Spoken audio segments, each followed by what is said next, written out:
Hello बच्चों, चलिए प्रश्न पढ़ते हैं। प्रश्न दिया है, निम्न कथनों को पढ़ें और सही विकल्प चुनें। कथन 1 है, विविपेरस जंतु अपने नवजातों को अच्छी सुरक्षा देते हैं। कथन 2 है, विविपेरस जंतुओं में नवजात वृद्धि की एक निश्चित अवस्था को प्राप्त करने के बाद मादा जीव के शरीर से प्रसव द्वारा बाहर निकल आते हैं। विकल्प दिए गए हैं, कथन 1 व 2 दोनों सही है। विकल्प बी है, कथन 1 गलत और कथन 2 सही है। विकल्प सी है, कथन 1 सही और कथन 2 गलत है। तथा विकल्प डी है, कथन 1 व 2 दोनों गलत हैं। तो इस प्रश्न में हमसे जो पूछा गया है वो विविपेरस जंतुओं के विषय में हमें यहाँ पर कथन दिए गए हैं और हमें बताना है कि ये कथन सही है या नहीं है। तो इस प्रश्न की जो मुख्य अवधारणा है वो आधारित है विविपेरस जंतुओं पर। विविपेरस जंतु, तो चलिए हम समझते हैं कि विविपेरस जंतु क्या होते हैं। तो ऐसे जंतु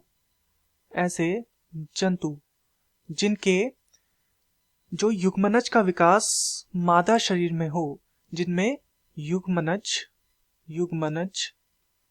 विकास जो हो वो कहाँ हो, मादा शरीर में हो, मादा शरीर में अर्थात मादा शरीर के अंदर हो, तो इसे हम क्या बोलते हैं, इन जंतु को कहा जाता है विविपेरस जंतु।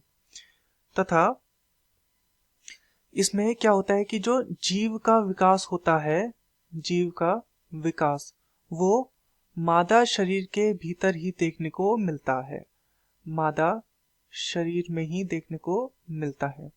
उदाहरण यदि हम इसके देखें तो इसका एक उदाहरण है स्तनधारी। स्तनधारी अर्थात मैमल्स जो होते हैं वो क्या है, इसके विविपेरस जंतु के उदाहरण है।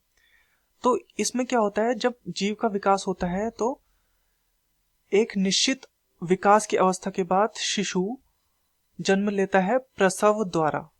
शिशु प्रसव की प्रक्रिया द्वारा जन्म लेता है जब वो एक निश्चित विकसित अवस्था में पहुंच जाता है।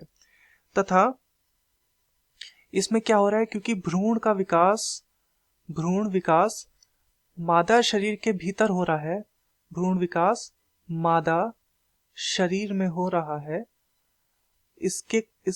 इसी कारण से ये क्या होंगे, ये जीव अत्यधिक सुरक्षित रहेंगे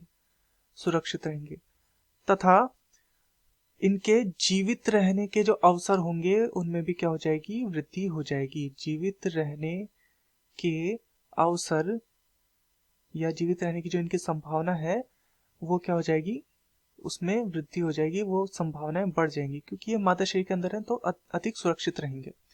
तो चलिए देखते हैं कथनों को। कथन 1 है, विविपेरस जंतु अपने नवजातों की अच्छी सुरक्षा देते हैं। बिल्कुल ये अपने नवजातों को अच्छी सुरक्षा प्रदान करते हैं, क्योंकि मादा शरीर के भीतर ही यहाँ पर क्या हो रहा है, संपूर्ण विकास हो रहा है। कथन 2 है, विविपेरस जंतुओं में नवजात वृद्धि की एक निश्चित अवस्था को प्राप्त करने के बाद मादा जीव के शरीर से प्रसव द्वारा बाहर निकल आते हैं। तो बिल्कुल जैसा हमने देखा कि एक निश्चित विकास अवस्था प्राप्त करने के बाद ही क्या करते हैं, प्रसव की क्रिया द्वारा बाहर निकल के आते हैं। तो ये भी हमारा सही है।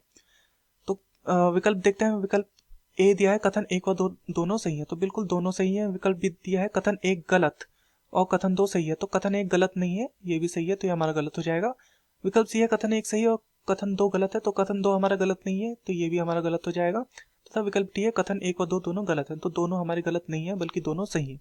तो दिए गए प्रश्न का सही उत्तर होगा विकल्प ए, कथन 1 और 2 दोनों सही है। मैं आशा करता हूँ आपकी यह समझ में आया होगा। धन्यवाद।